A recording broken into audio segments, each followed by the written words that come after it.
water is an essential part para nga magawa yung concentrate na kinakailangan nila, no? So water, lots of water is needed for the extraction process. And makes you wonder, sa dami ng tubig na ginagamit nila, saan napupunta yung tubig na nagamit na?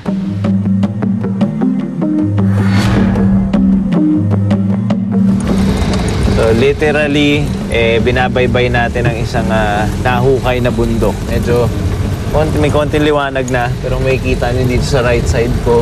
Siya na yung face ng bundok after nila na quarry, no? So talagang literally it's just rocks and dirt.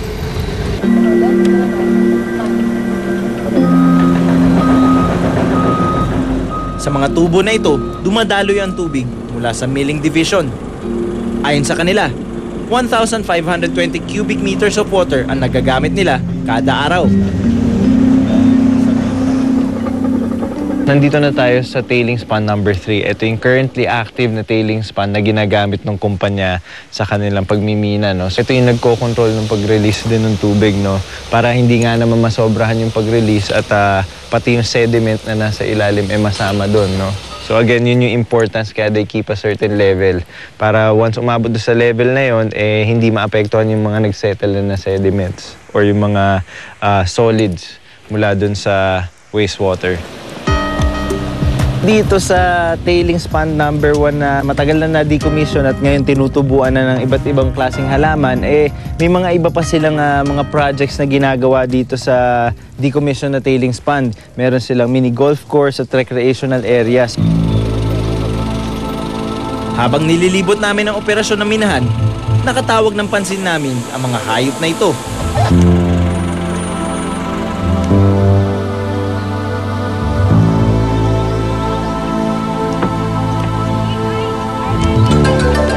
Ayon sa mga minero, nakita nila ang mga hayop na pag-alagala sa area. Bali dyan lumalabas, papunta na dun sa...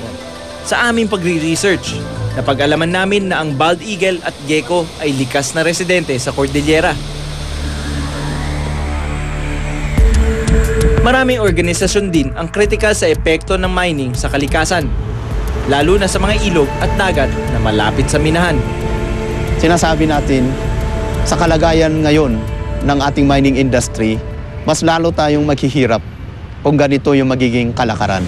Dahil ang mga mineral resources na ito ay hindi mo yan pwedeng itanim.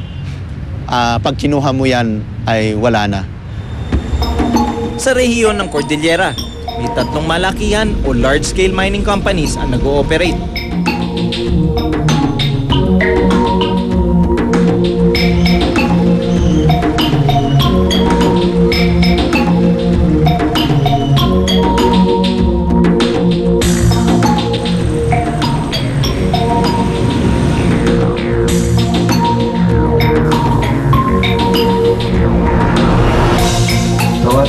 Bumungad sa amin ang ganitong eksena.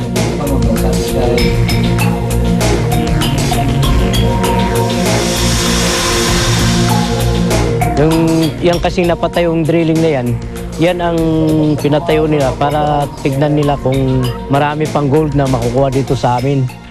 Ay kung abutan nila yan, lagyan nila ng hulyan, lulubog yung tubig po, yung basin ng tubig.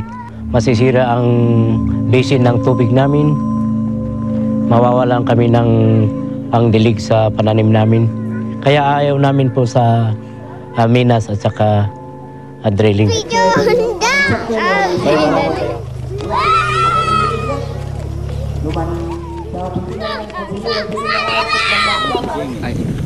Dinala rin kami ng mga residente sa isang lugar kung saan binago rin ang mukha ng kalikasan dulot ng pagmimina. Ito na ngayon ang tailings dam number 5A ng Lepanto Mining Consolidation Company.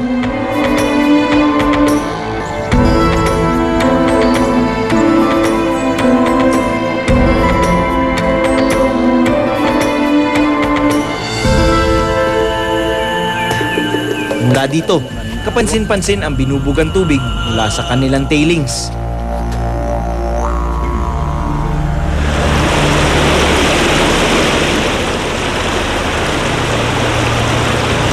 Nakita natin kung saan nagli-lead yung tubig mula sa tailings pond ng isang kumpanya papunta dun sa river system. Ito ang daluyan ng tubig sa Barangay Kulalo, Sitio Baluyos. Dumadaloy ito hanggang sa Abra River. Itong puro na ito, Puriot water, ito ang galing sa Lepanto Company. Napupuriot ito ang ginagamit ng mga taong magbubukid dito sa lugar na ito hanggang sa Abra. Batay doon sa mga kwento at batay doon sa mga scientific na pag-aaral na ginawa ng mga biologists, ng mga chemists, merong kaugnayan. Yung halimbawa, yung naaani nila, bakit bumaba? Kasi yung dati-rate, mula sa Abra River, yung tubig na ginagamit nila ng pag-irrigate ng kanilang fields. Eh syempre, yung fields nila ngayon ay merong nasisip-sip na mga chemicals. So, ang nangyayari, naninigas, parang nasisimento na rin yung lupa ng mga pananim nila. Kaya hindi siya nag-yield ng sapat na ani. Pero hindi sang-ayon dito ang kumpanyang nagmimina sa lugar. Between that area, length of river system, there are also other activities like agriculture. May mga slides din doon, so it might have been discolorization of some earth materials. We have been monitoring this every day. No?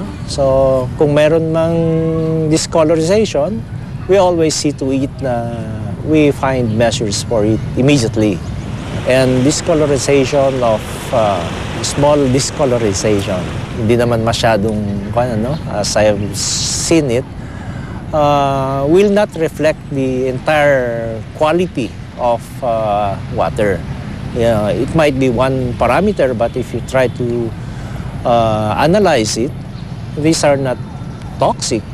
It might be just soil materials that have been carried away by water. Lepanto has been a responsible mining for 75 years. If we are not responsible enough, then we should have not stayed there for that long time. Malaki yung naging karanasan, lalo ng Cordillera. For more than a century, nandyan na yung mga mining company. And yet, all of the provinces is considered one of the poorest provinces in the country.